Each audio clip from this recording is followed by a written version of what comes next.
Hello दोस्तों, तो कैसे आप सब लोग। देखिए, मुझे पता है कि अभी मैं छोटा क्रिएटर हूँ, अभी मेरे सब्सक्राइबर बहुत कम है। पर देखिए, इसी बीच मेरे साथ क्या हुआ है कि ये जो चैनल है ना, मी जोगी नाम से जो चैनल है, इन जो चैनल ने जो अभी जो वीडियो डाला है वो एक्चुअल में जो मेरा फ़ोटो था, जो मैंने थंबनेल में डाला था, उन्होंने जस्ट कॉपी करके उसको डाल दिया है without any credits, without any copyright. उन्होंने कुछ भी नहीं करा उसमें, जस्ट उठा के कहीं से डाल दिया। मेरा जो फ़ोटो था, जो मैंने एडिट करके मेहनत से जो फ़ोटो बनाया था, 4-5 घंटे लगते हैं यार देखो एक वीडियो बनाने में।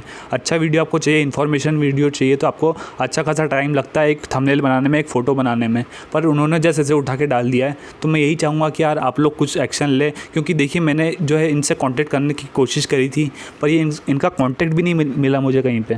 तो वो यार भाई, ये बहुत गलत बात है। मतलब ये बहुत डीमोटिवेटिंग लगता है मुझे कभी कभी कि किस तरह से यूट्यूब पे काम होता है। खैर वो सब छोड़िए, मैं आपको अभी जो न्यूज़ है वो बताता हूँ। देखिए, जो डॉक्टर रमेश पोखरियाल, जो हमारे निशांक है, जो कि डॉक्टर है, पता नहीं उन्होंने पीएचडी करा है कि क्या करा है।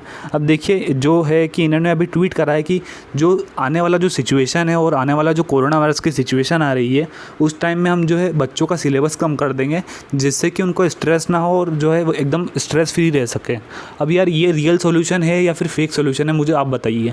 क्योंकि अगर कोई एमबीबीएस डॉक्टर जो है, अगर उसका सिलेबस कम कर दिया जाता है, अगर कोई किसी इंजीनियर का सिलेबस कम कर दिया जाता है, तो आने वाले टाइम में किस तरह के ग्रेजुएट्स निकलेंगे आने वाले टाइम में, आप खुद ही समझ लीजिए। अगर किसी डॉक्टर के पास आप जाते और वो बोलता है कि यार तुमको जो बीमारी है वो वाली क्लास मैंने नहीं करी थी, क्योंकि जो है सिलेबस में से निकाल दिया गया था वो डिजीज़, तो आपको कैसा लगेगा।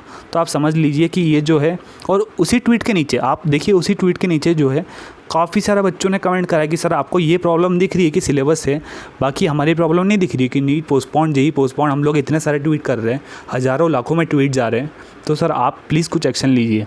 पर यार पता नहीं इग्नोर कर रहे हैं या फिर क्या कर रहे हैं, मुझे समझ में नहीं आ रहा है। हर ट्वीट को आप देख लीजिए, हर tweet NEET postpone, JEE postpone, और कुछ ना कुछ स्टूडेंट से रिलेटेड ट्वीट्स हैं। तो यार आप भी जाके अभी शो कर सकते हैं अपनी यूनिटी, क्योंकि यही टाइम है। अगर 30-35 लाख बच्चे जो जेई और नीट देने वाले मिला जुला के, अगर उनमें से अगर 10% लोग भी अगर इस पर एक्टिव आके ट्वीट करते हैं, अगर आपने अभी तक नहीं करा तो आप प्लीज़ कॉन्ट्रीब्यूट करिए, 1 मिनट लगेगा। और प्लीज़ अगर जाके आप ट्वीट करेंगे तो हो सकता है कि जो कुछ पेरेंट्स हैं उनकी जान बच जाए, जो उस दिन जो है एग्ज़ाम देने जाने वाले हैं उनके बच्चों के साथ। और उसी दिन जो है काफ़ी ज़्यादा जो लोग हैं 300 250 किलोमीटर ट्रैवल करके जो एग्ज़ाम देने जाएंगे, और उसी बीच जो है थर्मल स्कैनिंग होगा उनके साथ। तो उस दिन बहुत सारी चीज़ें होने वाली है आपके साथ, और उसका भी आपको अंदाज़ा भी नहीं है क्या होगा आपके साथ उस दिन। तो इसलिए मैं चाहता हूँ कि जो है पोस्टपोन कर दी जाए, अगस्त से अक्टूबर के बीच में कभी भी एग्ज़ाम करा ली जाए, और जो है इसको सेफली एग्ज़ाम कराएंगे और बिना किसी टेंशन के आप एग्ज़ाम दे पाएंगे। अगर आप चाहते हैं कि आप मास्क पहन के एग्ज़ाम दें, 6 घंटे मास्क पहनना पता है किसको बोलते हैं। अगर आप 10 मिनट अगर मास्क पहनेंगे ना, तो आपको समझ में आ जाएगा कि क्या होता है मास्क पहन के एग्ज़ाम देना।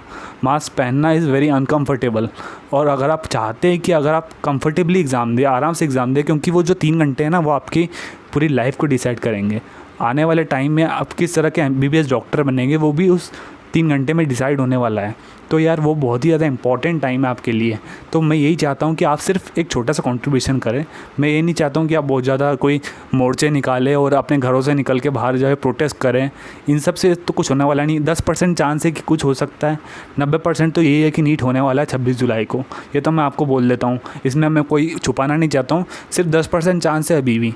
तो पर यार अगर हम ट्राई नहीं करेंगे, अगर हम कुछ कर सकते हैं, अगर हम उसके लिए ट्राई ना करें तो वो गलत बात है। तो आप एक बार अगर ट्राई कर सकते हैं तो प्लीज़ ट्राई करिए, अपने दोस्तों के साथ शेयर करिए वीडियो को, ताकि यार वो लोग भी ट्वीट करें और हो सकता है कि कुछ एक्शन हो जाए, क्योंकि गवर्नमेंट पे प्रेशर तो बन रहा है दोस्तों, आप देख सकते हैं।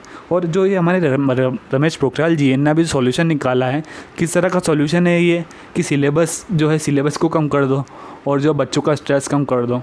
यार ये तो वही बात हो गई यार कि आने वाले टाइम में आप किस तरह के एमबीबीएस डॉक्टर बनाने वाले हैं, जिनको जो है बीमारी का पता ही नहीं रहेगा, क्योंकि उसके सिलेबस में बीमारी ही नहीं थी। तो यार ये किस तरह की चीज़ें मेरे को समझ में नहीं आता, और ये किस तरह का सॉल्यूशन है। तो थैंक यू वेरी मच ये वीडियो यहाँ तक देखने के लिए। आपको लगता है कि अगर आपको नीट पोस्टपोन कराना है तो ट्वीट करिए जाके, और इस जो हैशटैग है उसको आप ट्रेंड में लाइए, क्योंकि देखिए काफ़ी सारे यूट्यूबर्स के साथ मिलके मैं भी काम कर रहा हूँ, तो वो लोग बोल रहे हैं कि अपने यार इसको ट्रेंड में लाएंगे, पर ये हो नहीं पा रहा है। आपको जस्ट सब लोग के साथ ये वीडियो शेयर करना पड़ेगा, और उसके बाद ही ये जो चीज़ हो सकती है। थैंक यू वेरी मच यार ये वीडियो यहाँ तक देखने के लिए।